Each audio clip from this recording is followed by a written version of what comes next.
saya melihat Pak Jokowi justru sedang menyiapkan kader-kadernya saat ini. Bahkan Pak Prabowo mungkin bisa nanti menjadi suksesinya Pak Jokowi. Mereka bukan tidak mendukung Pak Prabowo, mereka tidak suka sama Pak Jokowi. Faktor politik ini sangat kuat mempengaruhi reshuffle kabinet. Faktor bagi-bagi kursi ini juga menjadi salah satu pertimbangan presiden untuk menentukan siapa orang terdekatnya.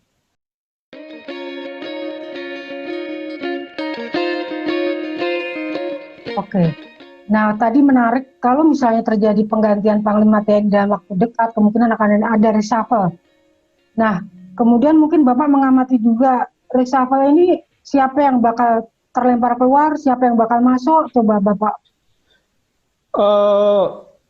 Prediksi saya memang nanti ada reshuffle itu berbarengan dengan pergantian Kapolri dan Panglima TNI.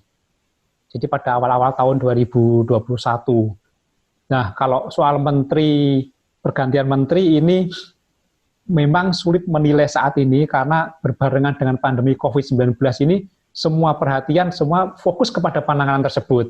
Jadi tidak nampak. Kita mau melihat Menteri Agama juga sulit karena memang aktivitas semua juga fokus kepada COVID-19. Menko Polhukam kita cukup baik, Menteri Agama juga mungkin pada awal-awalnya aja sering ada ya di media sosial agak rame. Kalau Pak Luhut juga kurang kepercayaannya Pak Jokowi akan sulit. Tapi nanti kita lihat yang banyak pertentangan seperti Menteri Kelautan itu banyak pertentangan akan banyak. Tapi Pak Jokowi pasti pertimbangannya bukan hanya masalah kinerja, stabilitas politik juga menjadi perhatian beliau. Kalau misalnya kinerjanya kurang baik ya tinggal ditambahin aja supaya baik, perlu staf, wakil menteri atau apa itu kan. Kemudian disuruh mengikuti program kerja. Memang faktor politik ini sangat kuat mempengaruhi reshuffle kabinet. Apalagi ini saat ini kan baru rame nih soal BUMN, soal apa. Kelihatannya faktor bagi-bagi kursi ini juga menjadi salah satu pertimbangan presiden untuk menentukan siapa orang terdekatnya. Kalau Menteri Kesehatan Terawan itu gimana, Pak? Ya, ini kan masalah style kalau saya lihat ya, Pak Terawan ini saya lihat memang cukup baik, cuman ada pertentangan ketika beliau masuk pertama kali. Kita tahu bahwa ID sempat ada surat dari ID yang sempat menentang beliau. Beliau kebetulan memang seorang dokter militer yang mungkin tidak seperti dokter-dokter lain yang mungkin berorganisasi di ID dan lain-lain ya, tapi dokter militer kemudian sempat menjadi perbincangan juga ketika pertemuannya itu diramaikan oleh ID. Nah, masih on the track. Saya kira kalau dugaan saya Presiden akan mempertahankan Dr. Terawan. Apakah pembentukan gugus tugas itu bentuk ketidakpuasan Pak Jokowi terhadap kinerja Pak Terawan sehingga supaya tetap semuanya tenang dibentuklah gugus tugas yang diketuai Pak Doni atau gimana Pak? Oh enggak, saya lihat gugus tugas itu karena ini kan masalahnya menjadi pandemi COVID-19 yang tidak cukup hanya oleh Menteri Kesehatan, karena gugus tugas itu, ketua gugus tugas itu nanti punya kewenangan untuk koordinasi antar menteri, mengkoordinasikan antar bagian. Kalau hanya misalnya dijabat ex officio oleh Menteri Kesehatan, saya kira kurang maksimal. Makanya benar itu gugus tugasnya karena ini masalahnya adalah pandemi bencana nasional non alam, makanya ditunjuk BNPB. Kota BNPB itu sudah cukup pas saya kira. Pak Doni pun cukup baik ya. Kalau misalnya jadi menteri juga cocok menurut beliau. Reshuffle itu kan nggak harus ya, tapi bisa saja dilakukan. Nah, seandainya terjadi reshuffle, siapa lima nama menteri yang pasti aman, pasti nggak akan keluar gitu menurut Bapak? Kalau yang nggak keluar saya kira Bu Sri Mulyani aman, Pak Prabowo aman, konsolidasi ya. Bu Sri Mulyani, Pak Prabowo, kemudian Pak Mahfud itu aman. Pak Luhut pasti sangat aman. Pak Luhut aman, Pak Tekvo juga sangat aman orang terdekat. Ini menteri-menteri yang aman. Kalau yang tidak aman? Kalau yang tidak aman, kalau saya melihat dari kegaduhan ya, saya lihat yang kinerjanya kurang maksimal atau mungkin perlu ditingkatkan supaya dia menjadi aman, itu Menteri Kelautan saya kira. Menteri Kelautan ini perlu ditingkatkan lagi kinerjanya, ketegasannya lagi. Ini mulai rame Laut Cina Selatan, mulai rame kapal-kapal masuk, lobster, benih lobster mulai dijual lagi. Ini kan gaduh ya. Tadi dulu banyak yang kecewa ya Bu Susi diganti ya Pak. Ya, saya termasuk yang kecewa ya. Saya termasuk yang kecewa. Tapi saya juga. Tapi pertimbangan macam-macam ya. Menteri Kelautan saya kira perlu di speed up lagi, kemudian diberi kewenangan supaya tegas lagi. Menteri lain Siapa lagi yang nggak aman selain Menteri Kelautan? Menteri Agama ini cukup menjadi pertanyaan juga. Dia membuat gaduh ya Pak ya? Ya, statement-statementnya pada pertama kali. Mungkin karena memang beliau itu dari militer, belak-belakan, tegas, jadi kan tidak bisa kita berbicara soal ideologi, soal agama dengan sifat yang tegas ya. Tapi beliau belajar dengan cepat. Waktu itu kegaduhan terus langsung belajar dengan cepat ya, belajar dengan cepat. Nah, kita lihat karena memang belum banyak tampil di media atau belum banyak muncul karena ada COVID ini ya. Itu termasuk tidak aman ya Pak Fahru Rozi ya? Ya menjadi catatan saja, menjadi catatan. Pak Jokowi kan katanya nggak suka sama orang yang banyak bicara gaduh. Pak Jokowi suka orang yang kerja, nggak usah bicara kayak Pak Basuki gitu ya. Nah, kalau Pak Basuki itu sangat aman itu. Sangat aman ya, sangat aman. Siapa sih yang sekarang kita meributkan Pak Basuki? Saya kira nggak ada. Pak Basuki mungkin satu-satunya menteri yang terhindar dari intrik politik dan orang mengkritik tajam. Saya kira nggak ada Pak Basuki. Saya belum pernah dengar Pak Basuki dikritik. Ya, ini sangat aman ini, paling sangat aman. Kalau Nadiem Makarim itu gimana itu Menteri Pendidikan? Itu apakah bagus pekerjaannya? Ya, atau biasa aja? Ini kan memang pertaruhan Pak Jokowi ya, menunjuk Nadiem yang ini bagi saya ini suatu lompatan yang cukup ekstrim dari menteri yang biasanya dijabat oleh senior, kemudian biasanya ya Menteri Pendidikan kan dari Muhammadiyah, kemudian tiba-tiba Nadiem Makarim ini pertentangannya luar biasa,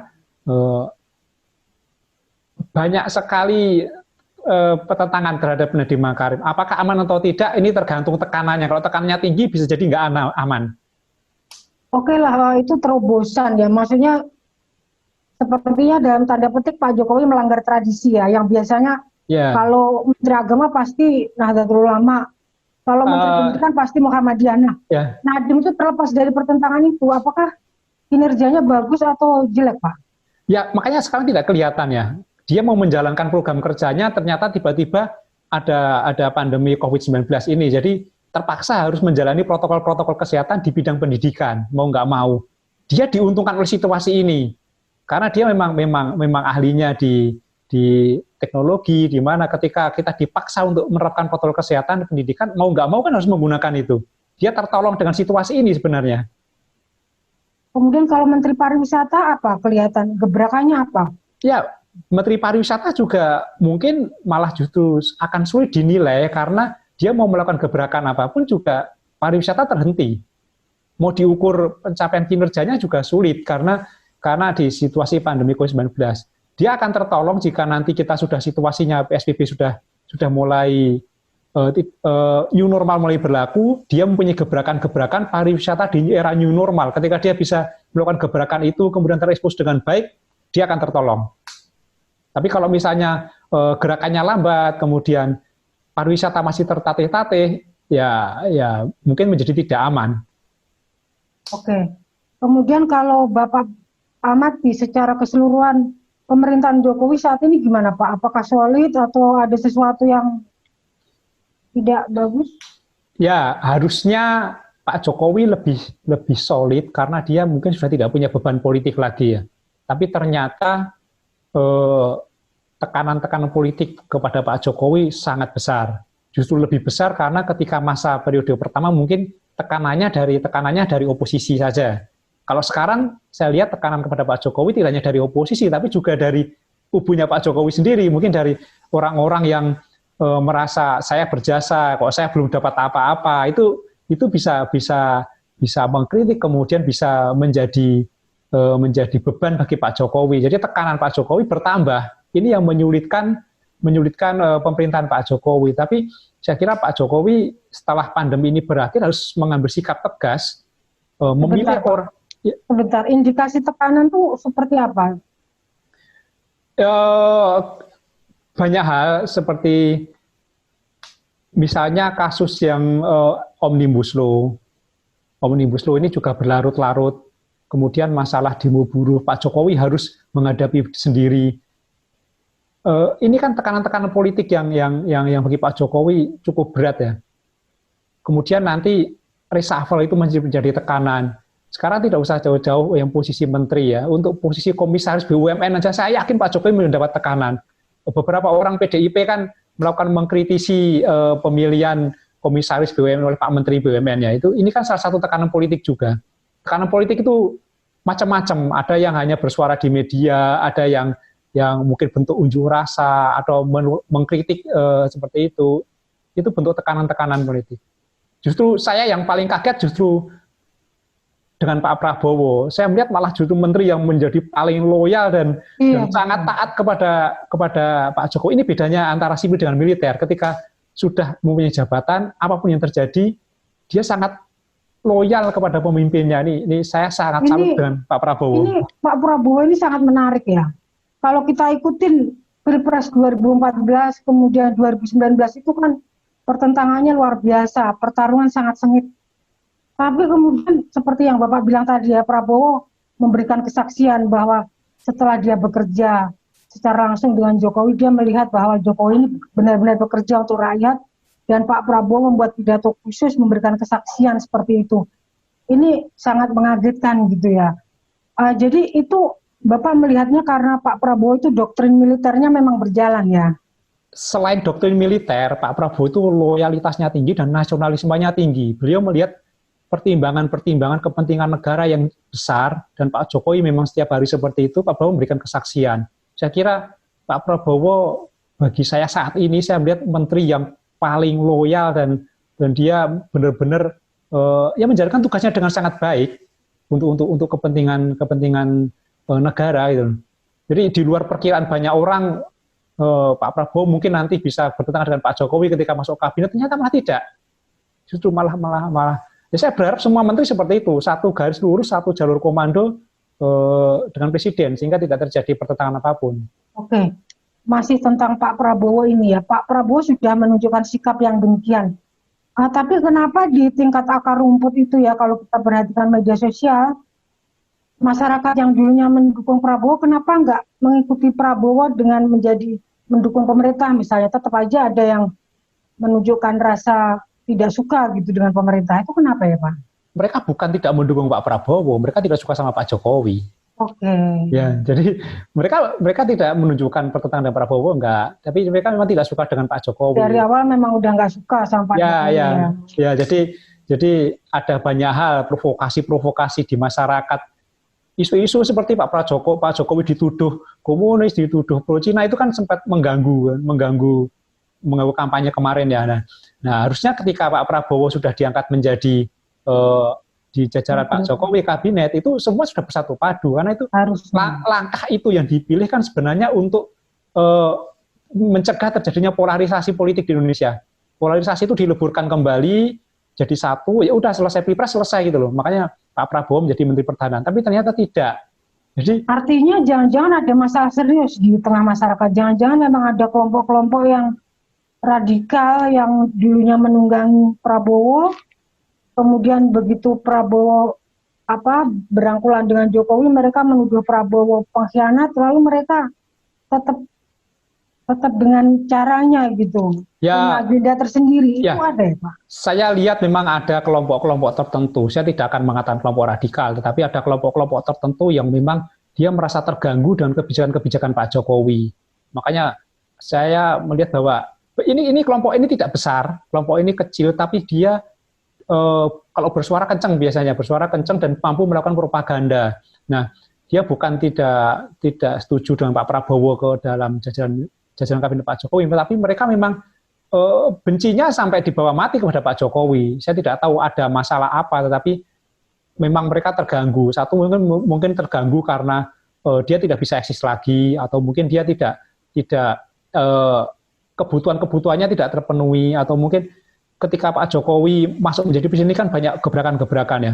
Mereka terganggu, terutama soal korupsi, soal investasi, macam-macam lah. Kaderisasinya juga berjalan dengan baik. Ini menjadi sulit, apalagi tahun 2024 ini menjadi kaderisasi pemimpin Indonesia sebenarnya. 2024 Pak Jokowi tidak bisa nyalon lagi. Jadi pemimpin Indonesia ke depan ini akan ditentukan pada 2024 nanti siapa menjadi presiden akan membawa arah Indonesia kemana. Ini makanya penting sekali. Dan saya melihat Pak Jokowi justru sedang menyiapkan kader-kadernya saat ini. Siapa yang Bapak lihat yang dipersiapkan ini? Banyak disiapkan oleh Pak Jokowi.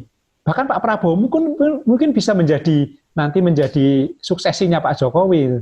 Dan strategi ketika nanti Pak Prabowo bisa maju tahun 2024, mendingan sekalian diajak masuk ke pemerintahan supaya pemerintahan ini programnya berjalan gitu loh. Jadi seandainya Pak Prabowo nanti menjadi presiden, tinggal meneruskan. Ya, pasti akan meneruskan. Berbeda ketika menjadi oposisi. Ini pengalaman di DKI. Ketika Pak Anies itu menjadi gubernur, program-programnya Pak Ahok hampir semua diganti. Entah itu diganti programnya atau diganti nama ya, semua diganti. Karena dia ingin menunjukkan legitimasi ini loh, aku yang baru ini. Nah, strategi membawa Pak Prabowo masuk ke dalam kabinet ini benar. Ini sangat tepat. Karena Pak Prabowo pasti juga akan meneruskan legasinya di Menteri Pertahanan, di waktu menjadi kabinetnya Pak Jokowi. Jadi ada kesinambungan pembangunan yang baik. Ini kan berpikir jangka panjang, tidak ego sektoral. Yang penting aku ketika menjabat bagus, tidak. Memikirnya ke depan. Jadi saya kira ini strategi Pak Jokowi yang sangat baik, yang mungkin orang tidak berpikir sampai ke sana. Gitu.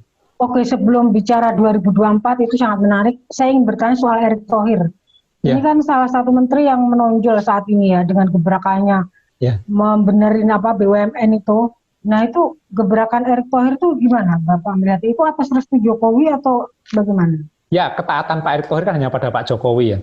Beliau menolak, kelihatannya dulu menolak masuk ke kabinet, tapi karena sudah dibujuk rayu Pak Jokowi akhirnya mau. Nah, Pak Erick tangan dingin. Dia bertangan dingin, seorang manajer sejati lah. Dia bisa mengatur perusahaan dengan baik. Makanya ketika dia masuk BUMN, dirombak lah dia, diperbaiki, didobrak habis, dibolak-balik ini. Jadi seperti ini jadinya. Tapi mungkin Pak Erick Thohir menjadi mengesampingkan aspek politik. Banyak aspek-aspek politik yang mungkin dia nanti akan berhadapan. Ini akan menjadi pertentangan beliau. Mungkin Pak Erick Thohir ini orang yang tidak disukai oleh kelompok-kelompok politik. Kita tahulah BUMN zaman dulu seperti apa, dekatnya dengan partai politik. Ketika sekarang BUMN benar-benar diminta untuk bekerja demi kepentingan masyarakat, abaikan aspek-aspek politik, ini yang Pak Erick Thohir yang punya tangan dingin dimasukkan ke sana, akhirnya ini menjadi salah satu jarak antara Pak Erick dengan partai politik. Tapi Pak Erick Thohir aman ya? Dalam reshuffle nanti aman lah ya Pak? Saya dilihat prestasinya cukup aman ya Pak Erick Thohir itu cukup aman. Memang dia jauh dengan partai politik, tapi kalau misalnya Pak Erick Thohir memang lebih baik jauh dari partai politik supaya dia aman tidak diganggu, mendingan jauh sekalian. Ya. Oke, kembali ke 2024, Pak Jokowi pasti juga memikirkan kan siapa penggantinya kelak penerusnya. Tadi Bapak sempat nyebut nama, bisa saja Prabowo dipersiapkan. Nah, selain Prabowo, kira-kira siapa yang bakal direstui Pak Jokowi untuk maju 2024 gitu? Saya kira partai politik akan menentukan nanti, dan politik di Indonesia ini memang cukup unik, di detik-detik terakhir bisa berganti nama. Kita melihat waktu Pak Jokowi maju aja, yang Pak Mahfud yang sudah siap tiba-tiba menjadi Pak Ma'ruf Amin ya. Tapi banyak kader yang dipersiapkan oleh Pak Jokowi. Saya melihat di kabinet aja ada Pak Mahfud, kemudian ada Pak Prabowo, ada Pak Tito. Ini kan nama-nama yang sebenarnya disiapkan oleh Pak Jokowi untuk menjadi suksesi beliau. Kemudian di kepala daerah ada Pak Ganjar. Ini kan salah satu nama yang mungkin menjadi barisannya Pak Jokowi. Di oposisi ada Pak Anies. Kemudian di kepala daerah lain ada Pak Ridwan, walaupun mungkin kurang sekuat Pak Ganjar atau Pak Anies ya. Untuk kepala daerah yang berpotensi besar adalah Pak Ganjar dan Pak Anies. Ini menjadi calon-calon presiden yang potensial. Untuk menteri, 3 nama ini mungkin Pak Mahfud, Pak Prabowo, Pak Tito ini potensial. Kalau nama-nama sekarang kan kalau melihat survei ada nama Anies Baswedan, Ganjar Pranowo, Ridwan Kamil. Apa kemungkinan nanti akan ada kuda hitam gitu di 2024 itu? Ya, kuda hitam itu memang munculnya tak terduga. Kita nggak tahu kan kuda hitam itu seperti apa. Siapa tahu Bu Susi tiba-tiba melambung namanya juga. Karena dengan situasi seperti ini, Bu Susi justru malah lebih banyak fansnya. Apalagi dengan kinerja Menteri Kelautan yang tidak secemerlang Bu Susi dahulu, orang jadi merindukan Bu Susi ketika tiba-tiba nanti ada partai yang mengusung beliau, ini cukup berbahaya. Oke, sekarang tentang Pak Ma'ruf Amin. Kiai Ma'ruf Amin ini kerjanya apa ya Pak? Tidak terlalu kelihatan di media. Saya kira bukan di beliau tidak bekerja, tidak. Beliau bekerja, cuman memang karena pertimbangan usia kan tidak mungkin juga saat ini beliau kemana-mana jalan-jalan terkait pandemi COVID-19 ini. Tapi beliau saya yakin bekerja, hubungan dengan Pak Jokowi juga cukup baik. Kemudian masalah yang sekarang selain pandemi gitu, sekarang ini kan semua pikiran ke pandemi, mengatasi pandemi ini Pak ya. Tapi di luar itu sebenarnya apa masalah yang sedang dihadapi Pak Jokowi dan timnya saat ini? Saya melihat masalah terbesar ini bahkan mungkin hampir sama derajat bebannya dengan pandemi ini adalah ketidakpercayaan kelompok oposisi terhadap pemerintah. Apalagi kemarin dipicu oleh RUU HIP ini kan ada kelompok-kelompok yang mengkapitalisasi isu itu. RUU HIP ini dianggap untuk membangkitkan komunis. Untung kemarin Pak Mahfud langsung bertindak cepat memutuskan bahwa pemerintah menunda usulan itu. Ini usulan dari DPR, Tapi semakin hari hingga saat ini semakin liar isu ini seolah-olah itu adalah produknya PDIP. Nah, beberapa hari ini muncul gerakan-gerakan di mana-mana tentang perlawanan terhadap komunis dan itu dihubungkan dengan RUU HIP. Saya khawatir bahwa sasaran tembak mereka sebenarnya bukan komunis, tapi komunis hanya jembatan saja untuk menyerang PDIP, kemudian ujung-ujungnya adalah untuk menyerang presiden. Ini harus diklarifikasi, harus dipertegas. Saya kira Pak Presiden sendiri juga harus bersuara kepada masyarakat terkait situasi seperti ini.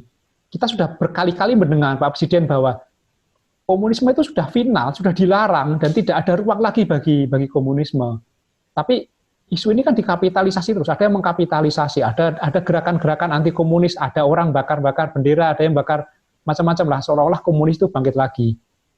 Dan jadi ini menjadi ramai. Sebentar Pak, RUU HIP itu diusulkan oleh DPR.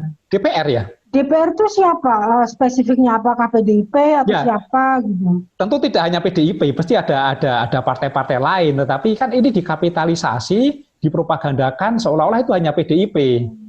Dan kalau saya melihat di media massa, counter-counter dari PDIP juga kurang, malah kelihatan mereka keteteran menghadapi isu ini.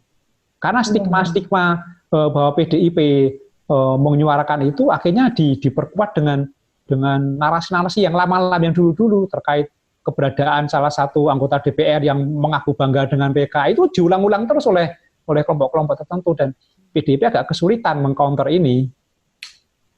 Kemudian ada kelompok yang ingin Pak Jokowi mundur gitu sebelum 2024 itu sebenarnya kelompok mana dan motifnya apa ya Pak? Ya, yang namanya presiden itu kan tentu suatu hal yang diinginkan oleh banyak orang dan ada orang-orang tertentu yang terganggu kepentingannya atau dia punya motif-motif lain selain motif kekuasaan, ada motif ideologi dan lain-lain. Mereka pengen mempercepat atau mungkin bahkan mendorong massa. Kita tahu kemarin ada kelompok-kelompok kecil yang mengusulkan ada pemaksulan presiden dan lain-lain gitu. Cara-cara seperti itu. Motifnya apa ya Pak? Dan mereka ini siapa sebenarnya?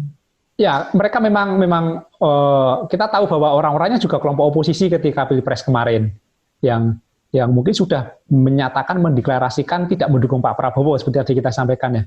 Mereka sekarang mencoba untuk memaksulkan Pak Jokowi. Saya kira mereka terganggu dengan keadaan Pak Jokowi. Jadi ada kelompok-kelompok yang masih ingin berkuasa atau ingin eksis dan mereka terganggu dengan Pak Jokowi. Nah, Pak Jokowi ini oleh kelompok-kelompok itu selalu dinarasikan sebagai pro asing, kemudian orang yang dekat dengan komunis, padahal itu tidak seperti itu gitu. Tidak seperti itu. Tapi narasi itu terus dilakukan, dipropagandakan, bahkan kadang disampaikan dengan doktrin-doktrin tertentu sehingga orang percaya dan meyakini hal itu benar. Ini ya yang sulit. Nah, ini menjadi PR penting bagi Pak Jokowi setelah COVID-19 ini untuk konsolidasi dari komponen-komponen bangsa supaya nggak terjadi. Oke, gangguan-gangguan itu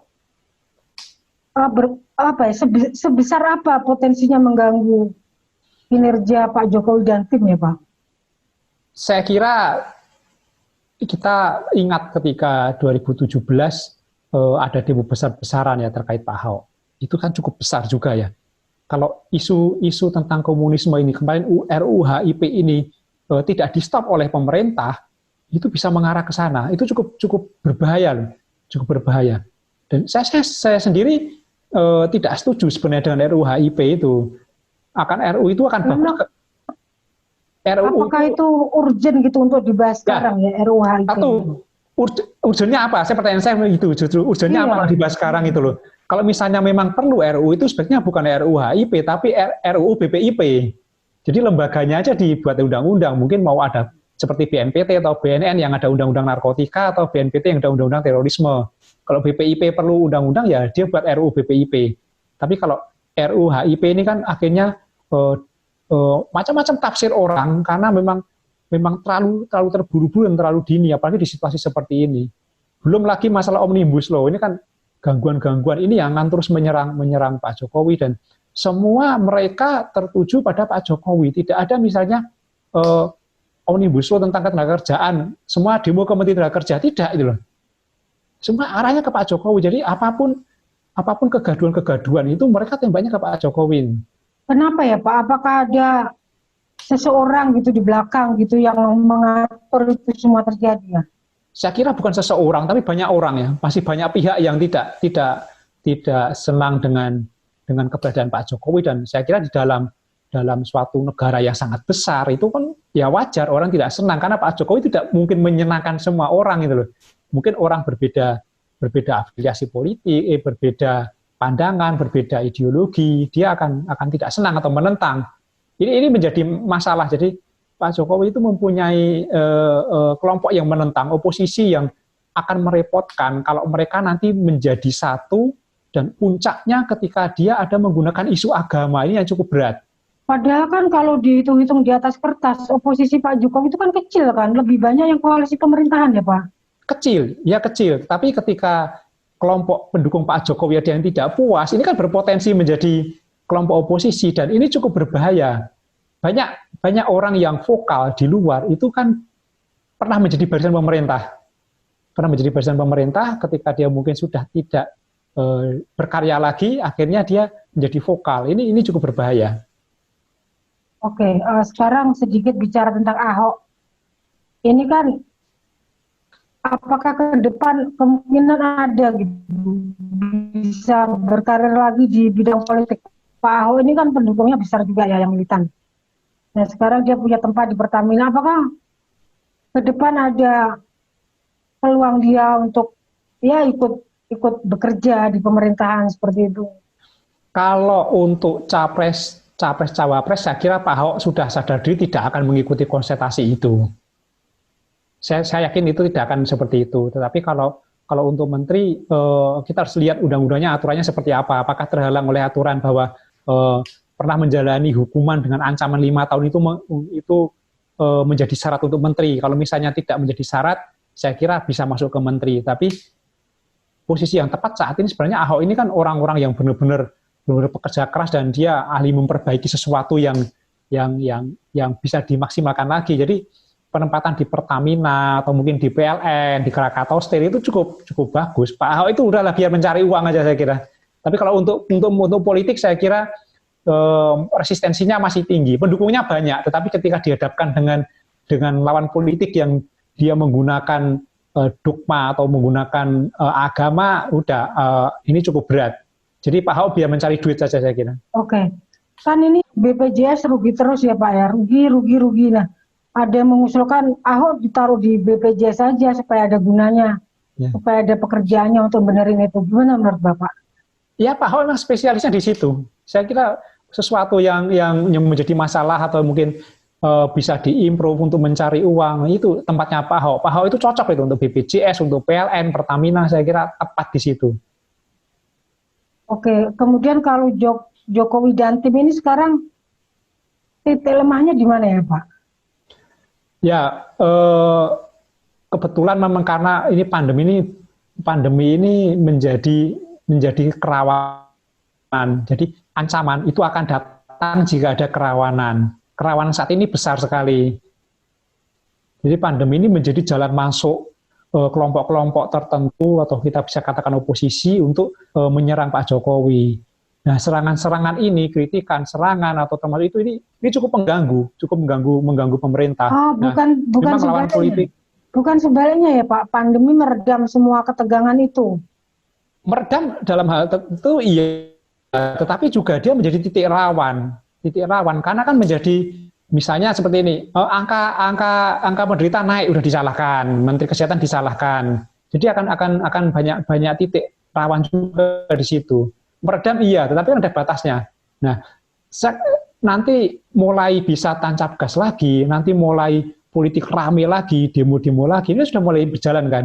Nanti mulai pilkada, ini menjadi titik-titik rawan juga. Mulai panas lagi, ini cukup kan berbahaya. Masih pandemi ya Pak, belum tahu. Vaksin belum ditemukan dan nggak tahu kapan kita merasa aman pergi kemana-mana. Apakah pilkada masih dipaksakan dijalankan gitu atau tidak, itu ditunda gitu Pak? Ya, pilkada kan hingga saat ini kan direncanakan pada akhir tahun besok, tetap dijalankan ya, dengan banyak pertimbangan tetap harus dijalankan. Saya tidak tahu mekanisme seperti apa, apakah akan ditunda atau tetap dijalankan Desember, tapi persiapan untuk dijalankan akhir tahun terus dilakukan. Apa tidak sebaiknya ditunda karena masih pandemi ya Pak? Harus hitung-hitung dulu kalau ditunda itu dampaknya apa, kalau masih pandemi seperti apa, mekanisme seperti apa. Dan pilkadanya kan daerahnya cukup banyak. Makanya ini sebenarnya kita itu menghadapi situasi yang cukup rawan. Ini pada akhir tahun ini, saat pandemi belum berakhir, harus ada pilkada. Kemudian kita juga harus konsolidasi politik. Makanya akhir tahun hingga awal tahun ini cukup berat bagi kita. Oke, kemudian kenapa pemerintah tidak ada keinginan untuk menunda atau seperti apa gitu? Ya, kita lihat nanti kelihatannya Mendagri, Kementerian Dalam Negeri tetap ingin pada bulan Desember walaupun banyak ya, tapi harus menjadi pertimbangan ketika nanti angkanya terus naik atau tidak berakhir, sebaiknya sih ada pertimbangan-pertimbangan lain. Tapi kalau memang siap pada bulan Desember ya dijalankan saja gitu, nggak apa-apa itu. Tapi persiapan menuju ke sana tetap dijalankan saya kira.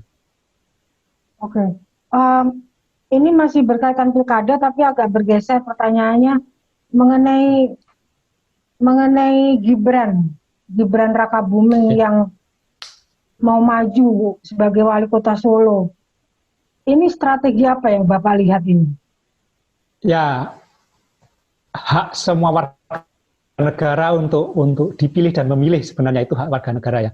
Saya tidak tahu juga kok tiba-tiba Gibran ingin menjadi wali kota, tetapi memang ini akhirnya menjadi salah satu hal yang menjadi titik serangan kepada Pak Jokowi, bahwa Pak Jokowi menggunakan politik dinasti, tidak hanya Gibran tapi juga menantunya yang di Medan. Ini menjadi politik dinasti. Dan kalau menang nanti juga orang akan ribut, wah ini kan dinasti atau menggunakan kekuatan-kekuatan dari yang digunakan oleh bapaknya atau mertuanya. Kalau kalah juga pasti akan malu lah. Ini berat, ini cukup berat walaupun kita tahu bahwa Solo itu pendukungnya Pak Jokowi sangat banyak dan kansnya juga besar. Tapi akan menjadi satu hal yang bisa menjadi sasaran tembak atau menjadi konten-konten propaganda bagi lawan politik Pak Jokowi nanti. Tapi terlepas dari itu, kemampuan Gibran sama Bobi Nasution, Bapak melihatnya gimana? Anak-anak muda sekarang belajar dengan sangat cepat ya. Anak-anak muda sekarang belajar dengan cepat. Banyak media yang bisa mereka gunakan untuk belajar. Saya kira kalau soal kemampuan, asal didukung dengan perangkat yang baik, didukung dengan dengan situasi yang baik, saya kira mereka soal kemampuan oke sih. Cuman soal political impact ini yang harus diperhatikan. Iya. Oke Pak, ini pertanyaan terakhir. Ya. Pak Jokowi nanti kalau sudah nggak jadi presiden, bagaimana paling tepat posisi kita memposisikan Pak Jokowi, atau paling tepat apa yang sebaiknya dilakukan Pak Jokowi setelah tidak menjabat presiden nanti? Saya kira ini bukan hanya masalah Pak Jokowi ya. Negara Indonesia itu harus punya tempat yang khusus yang memang harus dimuliakan kepada semua mantan kepala negara. Tidak hanya Pak Jokowi, ada Pak SBY, ada Pak Megawati, ada Bu Megawati. Kemudian ini harus dimuliakan. Kita harus punya tempat bagi mereka, semacam mungkin suatu lembaga atau apa, sehingga bisa dimintain pertimbangan, bisa dimintain untuk apa itu. Kita belum punya seperti itu. Jadi kita harus punya tempat untuk menghargai para kepala negara, mantan kepala negara. Jangan kalau kepala negara selesai terus tidak dianggap atau malah dicemooh. Ini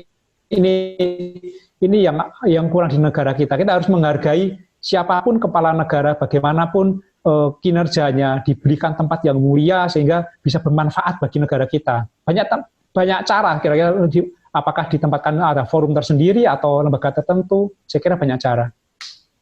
Oke, baik Pak. Udah hampir 1 jam. Terima kasih banyak Pak Stani sudah berbincang-bincang dengan kami. Ya, terima kasih banyak. Ya, makasih Mbak.